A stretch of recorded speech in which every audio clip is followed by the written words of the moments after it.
The 1970s oil crisis, the 2000 dot-com bubble, the 2008 global economy crash. Are we on the brink of the next great recession? Today we're going to learn what a recession actually is and whether or not we're about to head into one right now here in the UK. What's up guys, it's Warren Gosling here once again with simple, actionable financial literacy tips. If you find today's video useful, don't forget to subscribe. And hello to all of the new subscribers recently. We're now pushing 500 subscribers. Welcome guys, you're very welcome. So let's get into this. So according to Investopedia, the definition of a recession is 2 consecutive quarters, one after the other, of negative economic growth.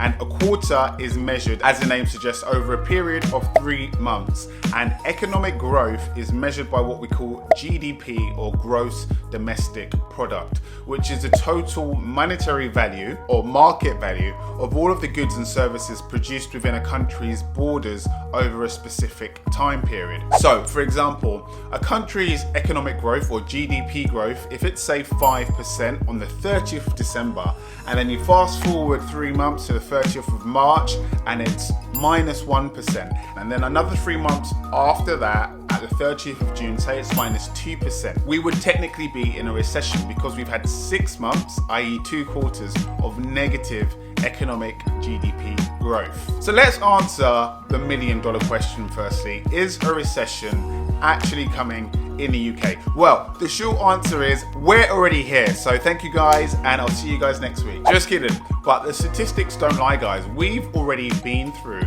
2 consecutive quarters of negative GDP growth. It was minus 2.2% in the quarter to March, and then minus 20.4% in the quarter to June. In fact, guys, get this. What I found really interesting was that GDP growth hasn't dropped by as much as 20.4% in a single quarter since records began 65 years ago, guys. The most that GDP has dropped in a quarter over the past 60 years since records began is minus 2.7%, guys. And that was in 1974. So we have never seen a single quarter decline in economic growth like this since records began. Now on to unemployment, guys. Unemployment is currently at 4.1%. So to put this into context, this is at the lower end of historical rates. We're actually at our lowest rate of unemployment since 1975, right? And there's a reason behind that, which I'm going to come on to later, because you would think that would be a lot higher given the economic climate that we're in. And then on to base rate, which is a rate of interest that the Bank of England sets.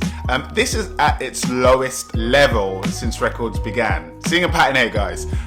Base rate being dropped is called monetary, or risen by the way, is called monetary policy. Shout out to all my fellow economics degree graduates out there who know this. Economics 101, guys. And the intention of monetary policy, specifically a drop in interest or base rate, is to stimulate the economy. So how does this stimulate the economy? Well, it makes borrowing cheaper because rates are lower, and a lot of institutions, so banks, etc., they set their interest rates that they charge off of the base rate that's set by the Bank of England. So it makes individuals and organizations more likely to borrow money because rates are lower, so borrowing is cheaper, and then spend that on goods and services. And the idea is that all stimulates the economy, right? Or at least that's the aim of it. Okay, now inflation. Inflation is currently at 0.5%, and inflation is a general increase in the price of goods and services in an economy over a given period of time, okay? The Bank of England target inflation rate is 2% per year. So we're way below that at 0.5%. And it's been this way for pretty much the past 2 years, with a particularly sharp fall below 1% coinciding with the onset of coronavirus in March of this year. So why is inflation important? Well, it's an indicator of economic activity and growth. And generally speaking, when people are spending and they have confidence and the economy is healthy, inflation tends to be higher. When people aren't spending and they don't have confidence in their future and their job prospects and how the economy is going to do in the long term, inflation tends to be lower because people are spending less, and so prices are depressed. So in summary, guys, we have record negative economic growth over 2 consecutive quarters, record low Bank of England base rate, and an inflation which is way below the government's target level. We are in a recession, guys, right now as I speak. In fact, a severe one, according to the statistics. Now, interestingly, even though the statistics show us that the economy is at record low levels, we're really struggling statistically, you might not have felt like you're in a record low recession. If you remember times like 2008 crash, this might not feel as severe as that did right now. Why? Because of a few things that the government is doing and has done to specifically cushion the economic impacts of COVID during this time. So the first is the government furlough scheme, which many of us are familiar with.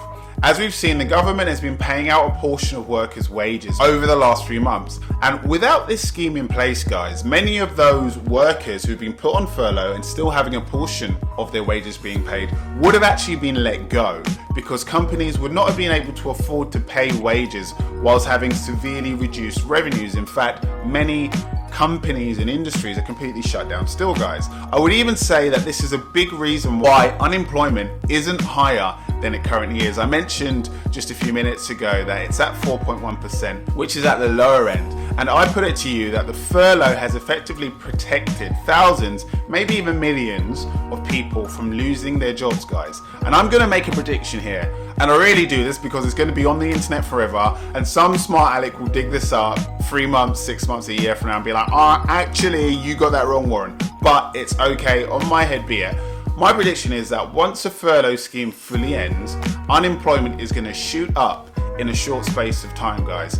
Small businesses especially simply aren't going to be generating enough revenue, and they would have lost lots of revenue historically, and they won't be able to pay their staff, guys. They might even go out of business. I think quite a few businesses are going to go into administration or even bankruptcy as well, okay? The second reason why it might not feel like a severe recession right now is because government has intervened via quantitative easing, or QE. Now, this is where the Bank of England prints money and then they buy government bonds, which are basically IOUs that the government hands out to different counterparties, primarily insurance companies and banks, which pumps more money into the economy. And as such, the idea is that it is going to stimulate spending and economic activity. At least that's the aim, guys. And in the last 6 months alone, the government has pumped £310 billion into the UK economy through quantitative easing, guys. My next reason, guys, is media, guys. Media focus has not been on the economy, it's been on the virus, okay, over the past 6 months. The news has been dominated by death rates, infection rates, travel restrictions, and lockdown rules over the past 6 to 9 months, guys. If you notice, the focus, generally speaking, has not been on the economy yet. It's been focused on the virus and the human and social impact for the most part, right? And we know that we are all programmed to an extent by the media and what's on TV. So because the economy has not featured as much on news and in media, it doesn't feel like it's as much of a pressing issue as it actually is, guys. And my second prediction is that over the next 3 to 6 months, I think that we're going to see the news switch its focus from the virus towards the economy. I think that we're going to see the news cycle begin to be dominated by things like GDP, stock market movements, unemployment, consumer confidence, and all that kind of stuff, guys. I'm on a roll here now. No predictions in any of my videos over the last 4 months, and then I'm throwing out 2 in the space of 5 minutes, okay? But that's what I think is going to happen in the news and the media specifically. And then the last reason why we don't think it's as severe as it is, guys, is that we've been indoors, right? For a period of time, we've been indoors under enforced circumstances. We haven't been able to go out to city centres, to our places of work, to our offices, to shopping malls, to travel abroad, to different parts of the country. So we haven't been able to fully see the effects of the pandemic and feel it, with our own eyes and our own senses. Yes, we've seen selected snippets on the TV, on the news, but we haven't experienced it fully for ourselves, because that's a different thing, guys. Once you do and you experience it, then you fully understand, the state of the actual nation. So without actually experiencing, it doesn't feel as severe as it actually is, guys. So in summary, are we in a recession? Yes, we are. We're in a severe one, in fact, according to statistics. However, the effects of it are currently being softened and plastered over due to a mixture of measures that have been taken by the government, which is their job to be fair, as well as the uniqueness of this current social climate that we're in, guys. So we are in a recession, but we're not feeling it as much. But my prediction is that over the next 3 to 6 months, we're going to feel it more. However, that's not a reason to panic, guys. My next video, what I'm going to do is I'm going to talk about where we should be investing during this recession and future recessions, because future recessions will come and go. But I'm going to do a whole separate video on where to invest during this time, guys. I hope you found this video useful and educational. If you did, subscribe and share it. You guys have a good week, and I'll see you next time.